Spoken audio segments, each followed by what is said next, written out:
අනේ මටත් එකක් ගන්න ඕන. දෙන්න.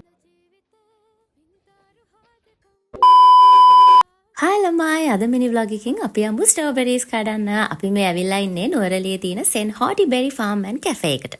මේක තියෙන්නේ අඹේවැලට යන පාරෙමයි. මේක මම අපේ නුවරඑළිය ට්‍රිප් එකේ කරන්න හිතාගෙනම ආපු දෙයක්. ඉතින් මෙතන ඇතුළට යන්න ඔයාලට එක්කෙනෙක්ට රුපියල් 100ක ටිකට් එකක් ගන්න වෙනවා. ඔයාලා හොරෙන් ගෙඩි කැඩුවොත් නම් රුපියල් 5000ක දඩයක් ගෙවන්න වෙනවා.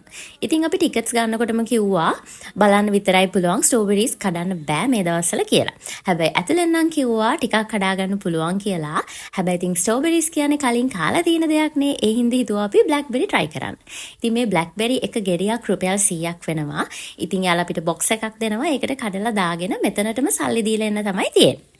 ඉතින් මෙතන මේ හිටපු බෝයි අපිට හැමදේම හොඳට එක්ස්ප්ලেইন කරා කොහොමද මේ ගෙඩි කඩාගන්නේ එතකොට කොහොමද හොඳට ඉදිච්ච ගෙඩියක් හොයාගන්නේ කියලා. ඉතින් මේ තද කළු පාට වෙලා තියෙන ගෙඩි තමයි හොඳට ඉදිච්ච ගෙඩි කියලා කිව්වේ. ඉතින් මේ විදිහට අපි හැමෝටම බ්ලැක්බෙරි කඩාගත්තා. ඉතින් මේ තියෙන්නේ අපි මේ විදිහට කඩාගත්ත බ්ලැක්බෙරිස් ටික.